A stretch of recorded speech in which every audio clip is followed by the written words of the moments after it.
So, welcome to today's episode of Conversations That Connect with Suki and Tayla. And I think today, guys, we're going to talk about something pretty relevant: parenting and working. Yes. So, yes, It's a big topic. it's a very big, relevant topic. Yeah, it's huge. And we're not going to cover it all in one episode either. So, strap on in. Yes, our plan is to do a few podcasts around this topic, and it's getting different perspectives on it as well. It's not just from an employee perspective, but also from an employer perspective, and then maybe delving a little bit deeper into the psychology of it. And it's a big thing. And when we spoke about the podcast, we have actually a really interesting view on it, because that's the view. Parenting while working. I'm a parent. I've got 2 kids. Taylor is not a parent, but she's a child of a working pair of working parents. Yeah. So it's just the levels of perspective that's interesting, and all of it's relevant.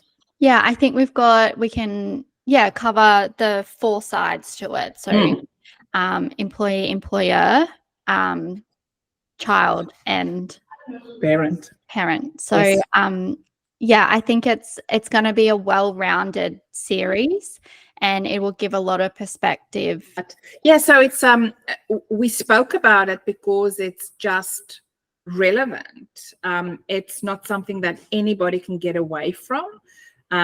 You might not be a parent, but you're a child of parents, or you work with parents, or you employ parents. So there's it's something that's just in and around the workplace. So we thought earlier this week we'd run a poll on LinkedIn, just to get perspective and what people think about parenting and the workplace. And we said when you're considering moving into a new position, what's the thing that's, as a parent, that's really important for you to look at when you're considering new opportunities? And we had the four breakdowns, Taylor. Yeah, so top priorities that we sort of came up with, that we sort of see as being sort of relevant, is firm values for family life, approachable management, flexible work arrangements, and empathy within the work culture. And flexible working arrangements has by far, with 82%, that's what parents are looking for when they are going into new roles. And you can completely understand why. Like me not being a parent, but with you, Suki, flexible working is sort of the key to be able to juggle it all. Yes.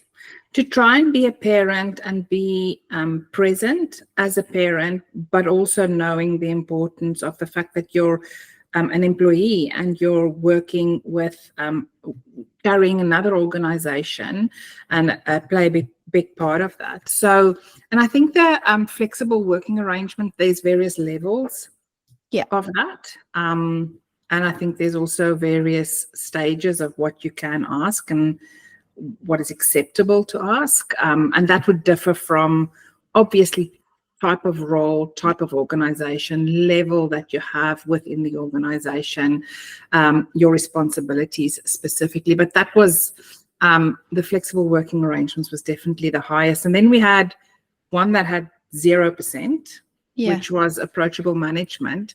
And when I looked at that, I thought, if management aren't approachable, doesn't matter if you're a parent or not, because even if you're not a parent, you still have parents or friends or yourself that you have to look after. So if you're not feeling well, or you have a doctor's appointment, or you've got to have somebody come to the house to come and look at the dishwasher or whatever, if management aren't approachable, it doesn't actually matter if you're a parent or not.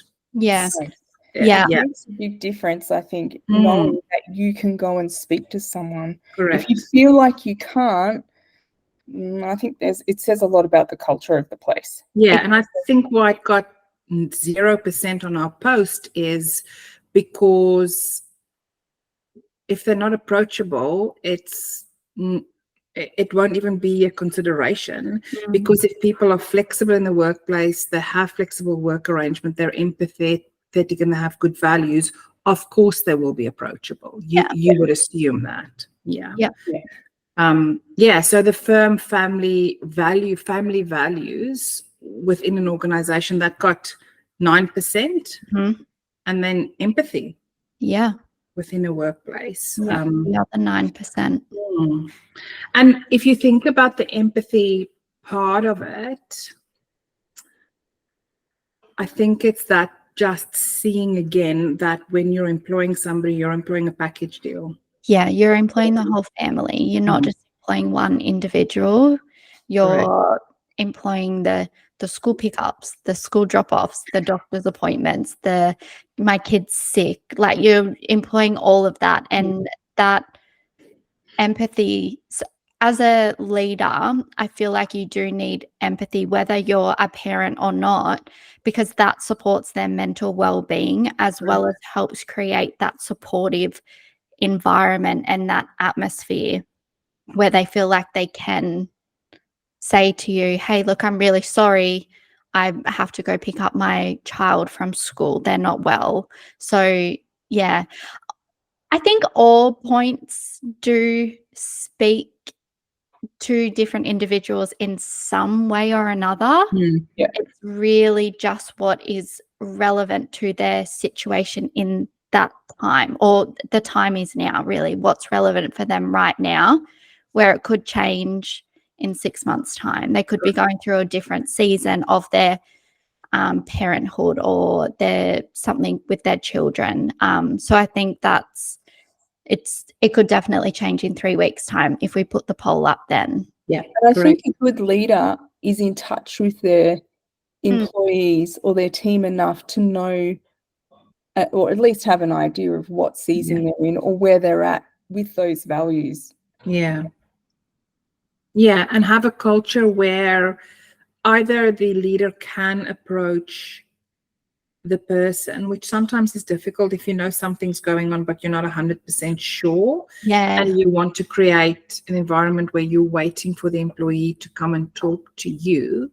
But sometimes it's just a, hey, are you okay? I've picked up, it's not that there's gossip around the office, but I've picked up that there's something going on, or you've been late twice this week. Not talking about the fact that you're late, but you're usually here on time, or you're usually early. So is everything okay? Maybe just that checking in, is everything okay, to open the door to have a conversation. And you would hope that the environment is such that somebody would feel comfortable to come and say, hey, I need a bit of time off, or something has happened if it's a big thing. They don't even have to go into the detail. Just to go, I need some time off and I'm dealing with a family issue. It's probably going to be 2 days, but I'll keep you posted.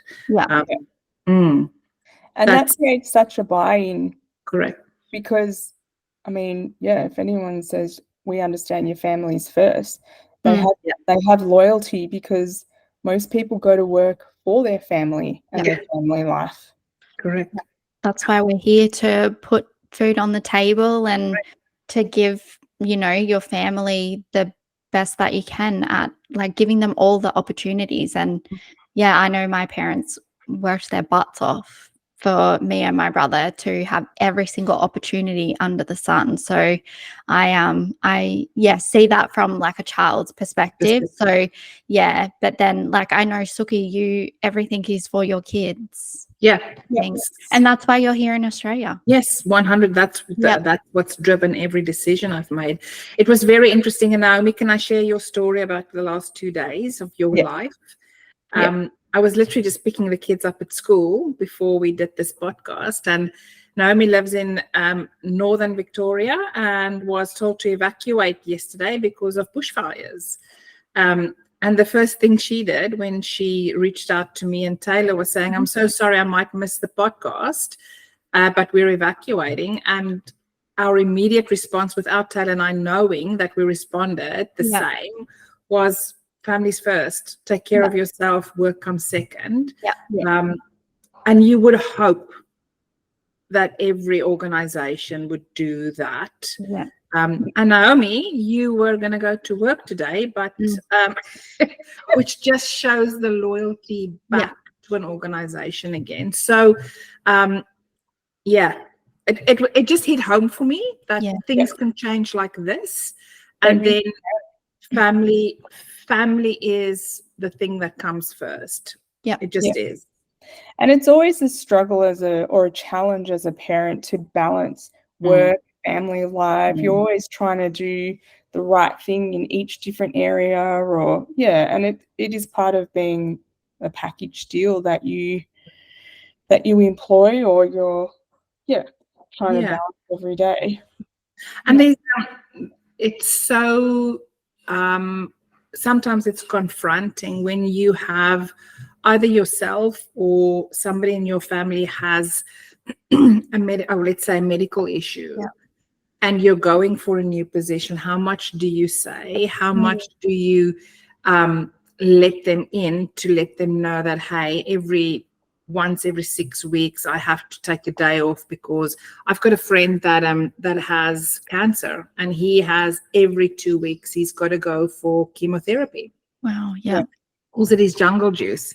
And he's been doing this for the last 7-8 years now. Wow. Thank goodness. And he's well considering his condition, but he moved positions probably about 2 or 3 years ago. And it's like, what do I say? And what don't I say? Because you want to be truthful, but you also don't want a new employer to think, there's a risk there. Make a decision based on something that's actually a non-starter. So that's difficult. I think that's how much do you tell a new employer? I think there's a balance of how much information you do give in terms of your family and where you sit and what that means. Employers do have a right to know, but if you haven't got the job yet, you're not an employee yet. So there's a bit of a balance around that as well. So interesting topic. We spoke for a long time about that. And what about this? And what about that? And do people think about this? And this is something that we're dealing with every day. Yeah. We're talking to candidates, and we usually ask. Yeah, we want to know about them as a person and their family, and the more that we can get to know them and their values and what they see as their most valuable thing, then we can make sure that we're placing them with the right company that aligns with that. I would hate to place somebody who's very family orientated, that someone that needs to work home 2 days a week because they've got to do the school drop off because their partner works shift work. Imagine putting that person in a place where they need to be in the office, which is an hour away, in like 5 days a week. Someone who there's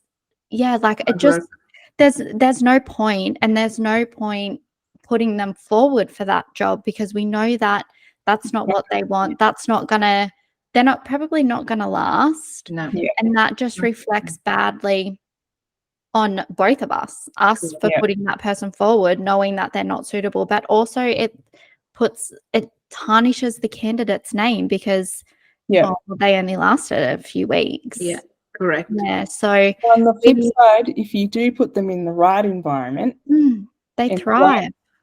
And I mean, when they feel like they're able to talk about family life or whatever's going on, then what does the employer get? Loyalty. Yeah, absolutely. Absolutely. And that's why recruitment is so specialized. Yeah. And it's so important because we deal with people. Yeah. And I think there's a common misconception with recruitment that it's very surface level, it's very transactional, but it's actually not. There's a lot of work that goes in the back end to get to know the person and to get to know the company and to do all of those right things to then make magic. And it doesn't happen straight away. It does take time. And yeah, I think that's a common misconception about what we do in the industry, but it's quite in depth. And you get like you put all of your heart and soul in it, and it's very not like emotional, like sad emotional, but you do sort of, you speak about your own family and your own life and with that candidate, so then they can trust you, so you're building trust with them. Genuine connection as well. Exactly. Yeah, and that's it's harder said than done. Right. No, harder. What's the Easier said than done. No, it's harder. I can't remember, but yeah, like people think that it is easy, but it's hard to break down that barrier with candidates as well. Yeah, even just be like, hey, I'm a good guy. Like I'm not that typical shark that Might be out there. Yeah. And I think that's what the shift in the recruitment the last few years has happened as well, because there's been such a shortage in the market for skilled labor. The certainly during COVID, it was tick and flick. Just send people and we'll hire them. We're not doing all our processes. And like we spoke on the podcast last week, now it's you've got to tick all the boxes, plus have a little bit more. So that's actually recruiting. That's actually what recruiting should be. Recruiting should be matching a person with a person inside an organization. So we're just doing the job that we're supposed to do, where we add the most value instead of just going, here's 3 CVs, choose one. That's not the way it should be. So we're excited about this parenting series that we've got lined up. We're going to be speaking to some really interesting guests from different perspectives again, and leave a note, leave a message, leave your thoughts. We'd love to hear. Yep. Or if you have any parent-friendly questions, or if you're an organization and you've got questions, or a candidate not too sure how to sort of break down that barrier with your employer, let us know. Reach out. I'd love to be part of that journey. Absolutely.